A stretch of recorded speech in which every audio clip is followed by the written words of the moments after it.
Carl Gustav Jung once said, "Until you make the unconscious conscious, it will direct your life and you will call it fate." Nowhere is this more evident than in his concept of the shadow. In Jungian psychology, the shadow is not simply the dark side of human nature in a moralistic sense. It is everything within us that the conscious ego refuses to see. Impulses, emotions, desires, traits, and memories that we have deemed unacceptable, dangerous, or incompatible with our self-image. The shadow is not evil by default. It is simply repressed. And repression, as modern psychology confirms, does not eliminate psychic content. It buries it, where it festers, distorts, and reemerges in unconscious ways. The more we disown it, the more it controls us from below the surface. Every uncontrolled outburst, irrational judgment, envy, aggression, shame, or inflated superiority may be traced to shadow material erupting when our conscious defenses falter. Shadow formation begins early in life. As children, we absorb messages, spoken and unspoken, about what is acceptable and what is not. Don't be angry. That's not ladylike. Boys don't cry. Be nice. These messages, often well-intentioned, cause natural aspects of the personality to be denied, leading to a split. Traits like assertiveness, sensuality, vulnerability, ambition, and independence can be banished into the unconscious, depending on the family or cultural context. What remains is a curated personality, the persona presented to the world. Behind it, however, the shadow grows. Jung emphasized that the more unaware a person is of their shadow, the more it is projected onto others. What we find intolerable or evil in someone else is often a disowned part of ourselves. The authoritarian boss, the emotionally needy friend, the arrogant sibling may all reflect unacknowledged qualities within us. These projections are not accidents. They are attempts of the unconscious to make us face what we have refused to integrate. But the shadow is not only personal. There is also a collective shadow, a reservoir of denied impulses within groups, nations, ideologies, and cultures. History is littered with eruptions of the collective shadow: war, genocide, mass hysteria, ideological fanaticism. When a society externalizes its unexamined darkness onto another group, ethnic, political, religious, it is the shadow operating at scale. Without reflection and integration, the collective shadow leads to destruction disguised as righteousness.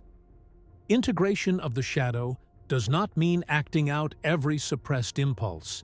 It means acknowledging what exists within us, understanding its origin, and reclaiming the psychic energy locked within repression.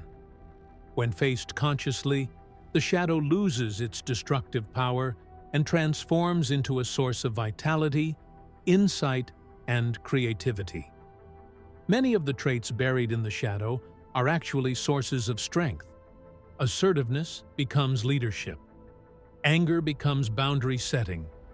Envy becomes recognition of unfulfilled potential. This process is not easy. It often begins in crisis. Emotional breakdowns, repeated toxic relationships, sudden surges of rage, depression, or emptiness. These are signs that the psyche is demanding integration. At this stage, many turn to therapy, inner work, or spiritual disciplines. Jung believed that dreams were the royal road to the unconscious. The shadow often appears in dreams as threatening figures, animals, or scenarios we resist confronting. By engaging with these symbols consciously, through dream analysis, journaling, active imagination, we can begin a dialogue with the shadow. Active imagination, a technique Jung developed, involves entering into conscious dialogue with inner figures or emotions. Instead of suppressing a recurring fear or judgment, one allows it to speak, to express its intent, origin, and purpose. This internal conversation often reveals surprising truths. The shadow is not an enemy, but a neglected part of the self that seeks recognition. Spiritual traditions across the world echo this process. In alchemy, Jung's favorite metaphor, the nigredo, or blackening phase, represents the confrontation with chaos, darkness, and impurity before transformation can occur. In Christian mysticism, the dark night of the soul precedes spiritual awakening. In Buddhist practice, even unwanted emotions are met with mindfulness and compassion, not denial. The essence is always the same. Light cannot exist without the recognition of darkness. Modern neuroscience supports these ancient insights. Suppressed emotions are not inert. They are stored in neural pathways, muscle tension, and physiological responses. The limbic system, responsible for emotion and memory, does not distinguish between bad and good, only what is processed and what is not. Repressed material affects heart rate, digestion, immunity, and brain chemistry. In this way, shadow work is not only psychological, it is somatic. Breathwork, body-focused therapies, and trauma-informed modalities are increasingly essential in bringing the unconscious into conscious experience. Individuation, the central process of Jungian psychology, cannot occur without shadow integration. The ego must be humbled. The false self must be pierced. One must face not only what is broken, but also what is powerful within. The shadow guards the gateway to transformation because it contains the very energies needed for growth. If left in exile, those energies turn toxic. If integrated, they become allies. This is not a linear journey. Shadow material resurfaces in cycles, each time with new layers, new angles, and new invitations to deepen our awareness. As our consciousness expands, so too does our capacity to hold complexity, contradiction, and paradox without collapse. We become less reactive, less judgmental, more whole. We no longer need to pretend to be perfect, nor do we fall apart when imperfections arise in others. True shadow work is not popular.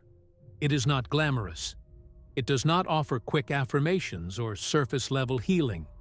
It requires courage, discipline, humility, and a radical willingness to see oneself without filters. But in doing so, we reclaim the fullness of our humanity. The goal is not to become pure light. It is to become whole. And this is where a deeper truth reveals itself. Not only do we carry a shadow, but we also evoke it in others. Unintentionally, we become mirrors. And sometimes, when you show up in your clarity, strength, or emotional depth, you pull the bad side out of someone else. This is not your fault. It's the ripple of energetic truth meeting unconscious resistance. When you pull the bad side from someone, it doesn't always mean you've done something wrong. In fact, it often means you've touched something unhealed in them, something buried, denied, or fragile. People carry unresolved pain like landmines beneath the surface of their personality. You don't plant those mines, but sometimes your presence, your truth, or your boundaries step on them. This reaction is rarely about you. It's about what your energy, honesty, or strength represents to them. Sometimes it's your confidence that threatens their insecurity. Sometimes it's your peace that agitates their chaos. Sometimes it's your refusal to be controlled that awakens their need for power. What you awaken in people is not always what you intended, but it is often what was hidden. Human relationships act like mirrors and pressure points. Everyone wears a mask, some heavier than others. When you show up without yours, when you speak truthfully or live authentically, you unconsciously challenge the stability of those masks around you. That challenge is not always welcome. Many people are more comfortable with the illusion than the confrontation with themselves. Pulling out the worst in someone is not a reflection of your character, but often a testament to your impact. Some energies disrupt, some provoke, some awaken, and not all awakening feels like peace. In the process of transformation, discomfort is inevitable. Darkness resists light before it accepts it. But this doesn't excuse toxic behavior. Understanding that someone's reaction stems from pain doesn't mean tolerating abuse. Compassion is not submission. Acknowledging someone's pain doesn't require you to absorb it. Your job is not to heal everyone you trigger. Your job is to stay rooted in your integrity, even when others are unready to meet you there. Protect your energy, not to punish others, but to honor yourself. From the outside, it may look like conflict, but in truth, it's transformation. When someone's bad side emerges, it reveals where their growth still lies. It exposes the parts of them still driven by fear, ego, or past wounds. These moments offer them a choice: face themselves or project onto you. Most will choose projection because it's easier. But some, if life humbles them enough, may one day remember you not as a threat, but as a mirror that showed them something real. Pulling the bad out of someone is not a curse. It's a reflection of energetic truth. All humans are emotionally magnetic beings. Your presence activates certain frequencies in others. And the stronger your energy, the more self-aware, the more authentic, the more emotionally clean you are, the more disruptive you can be to emotional denial. Truth destabilizes illusion. Wholeness agitates fragmentation. Some people haven't met enough truth to know how to digest it. Their nervous systems are conditioned to chaos. Safety feels foreign. Love feels suspicious. When you show up as grounded, kind, or direct, they don't know how to respond. So they revert to defense mechanisms. Not because you're bad, but because their inner world hasn't met someone like you before. And sometimes, yes, people will blame you for what they feel. They will accuse, withdraw, or retaliate. They will label your boundaries as cold, your honesty as cruelty, or your strength as arrogance. This is projection. Pain that doesn't know how to process itself, so it reaches for the nearest target. You cannot control how others receive your energy, but you can take responsibility for the energy you bring. Ask yourself, was I honest? Was I respectful? Was I clear? If yes, let their reaction be theirs to carry. Don't shrink because someone else refuses to grow. Don't twist yourself to soothe someone who won't face their reflection. In time, you'll see this clearly. You never pull out something that wasn't already there. You only exposed it. And in doing so, you gave them an opportunity to grow, even if they didn't take it. Some people will come back years later and tell you, "You showed me a part of myself I wasn't ready to face." Some never will. But either way, you were never the villain. You were the catalyst. If you like our content, please subscribe to our channel.